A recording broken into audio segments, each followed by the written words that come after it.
Hello friends, welcome back to my YouTube channel.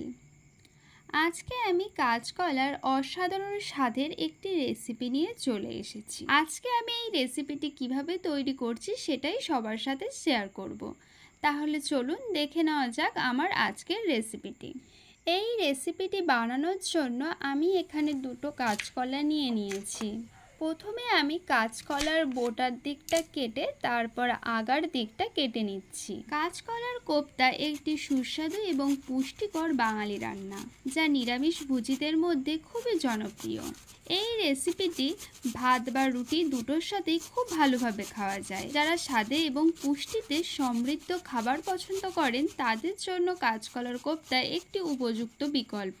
সহজলভ্য উপকরণ দিয়ে ঘরেই তৈরি করা যায় এই রেসিপি, যা বিশেষ করে বাড়ির ছোট থেকে বড় সবার কাছে প্রিয়।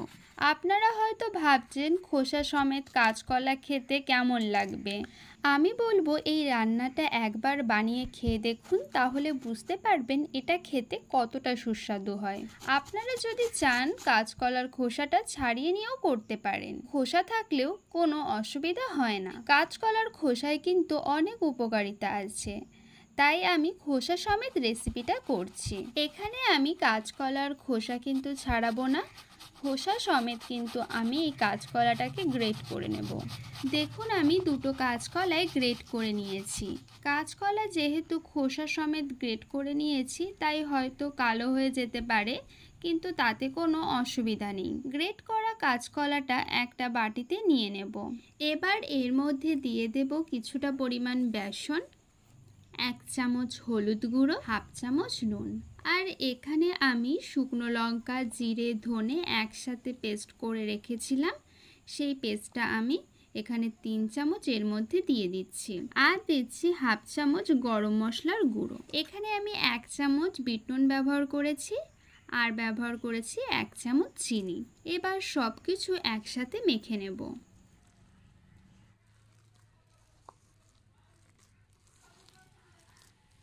আমার এই মাখাতে আরও একটু বেসন লাগবে, তাই আমি আরও কিছুটা বেসন এর মধ্যে দিয়ে দেব। আবারও ভালো করে মেখে নেব। দেখুন মাখাটা হয়ে গেছে। এরপর কড়াইতে আমি কিছুটা পরিমাণ সর্ষের তেল দিয়ে দিচ্ছি। তেলটা গরম হলে একে একে এইভাবে বড়াগুলো তেলের মধ্যে ছেড়ে দিচ্ছি।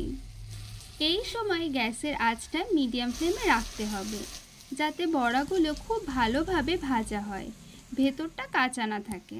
আবার দেখতে হবে ওপরটা পুড়ে না যায়। ভালোভাবে নেড়ে চেড়ে বড়াগুলোকে ভাজতে হবে। বড়াগুলো আমার এক পিঠ ভালো করে ভাজা হয়ে গেছে। এরপর আমি এগুলোকে একে একে উল্টে দেব।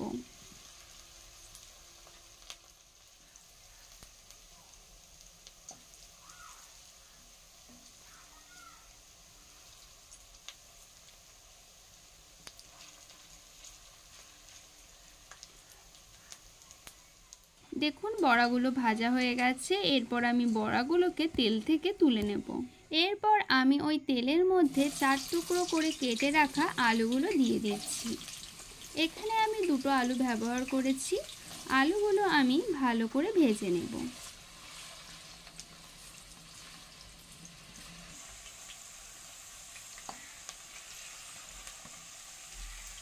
আলুগুলো আমার ভাজা হয়ে গেছে।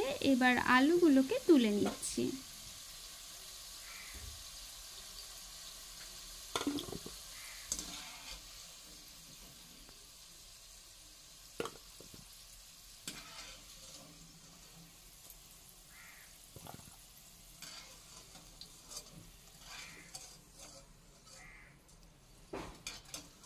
এবার আমি ওই তেলের মধ্যে দিয়ে দেব হাফ চামচ জিরে, আর দিচ্ছি দুটো চিড়ে রাখা তেজপাতা, আর দুটো শুকনো লঙ্কা, আর দুটো ফাটিয়ে নেওয়া এলাচ, দিচ্ছি আরও দুটো দারচিনি।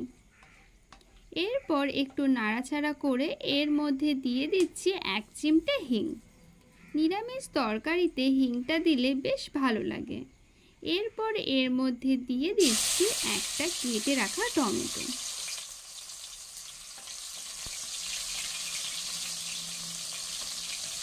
টমেটোটা নাড়াচাড়া করে আমি এর মধ্যে দিয়ে দিলাম শুকনো লঙ্কা, আর দিচ্ছি জিরে আর ধনে পেস্ট, আর দিচ্ছি এখানে 1.5 চামচ হলুদ গুঁড়ো আর 1 চামচ নুন। হলুদ আর নুনটা দিয়ে মশলাটা ভালো করে কষিয়ে নেব।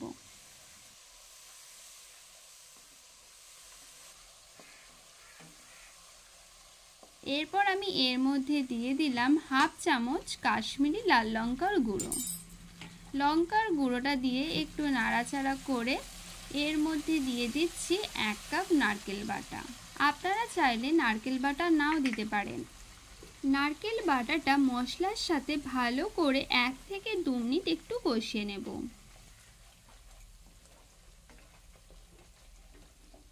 মশলাগুলো আমার কষিয়ে নেওয়া হয়ে গেছে। এবার ভেজে রাখা আলুগুলো এর মধ্যে দিয়ে দেব। আলুগুলো দিয়ে একটু নাড়াচাড়া করে নিয়ে এর মধ্যে পরিমাণ মতো জল দিয়ে দেব।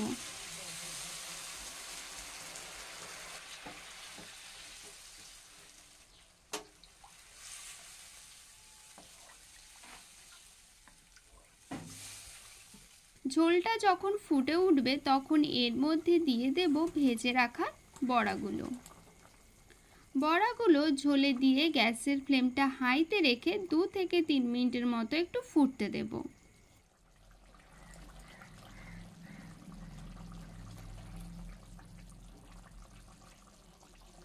এরপর আমি এর মধ্যে দিয়ে দিচ্ছি 1/2 চামচ গরম মশলার গুঁড়ো আর দিচ্ছি কুচিয়ে রাখা ধনেপাতা। গরম মশলা আর ধনেপাতা আমি ভালো করে মিশিয়ে নিয়ে সবশেষে এর মধ্যে দিয়ে দিচ্ছি 1 চামচ ঘি। ঘিটা দিয়ে একটু নাড়াচাড়া করে গ্যাসের ফ্লেমটা আমি অফ করে দেব। দেখুন আজকের কাঁচকলার এই রেসিপিটা আমার তৈরি হয়ে গেছে। আপনারা অবশ্যই এই রান্নাটা একবার এইভাবে করে দেখবেন। এটা দিয়ে ভাত খেলে আর অন্য কিছু লাগবে না। আর আমি যে এখানে খোসা ছাড়াইনি সেটা খাওয়ার সময় কিন্তু একটুও বুঝতে পারবেন না। অবশ্যই একবার এইভাবে বানাবেন আর আমাকে জানাবেন কেমন লাগলো। আমার আজকের এই রেসিপিটি ভালো লাগলে অবশ্যই লাইক, কমেন্ট, শেয়ার করতে ভুলবেন না এবং আমার চ্যানেলে নতুন হলে অবশ্যই চ্যানেলটিকে সাবস্ক্রাইব করে রাখবেন। সবাইকে ধন্যবাদ।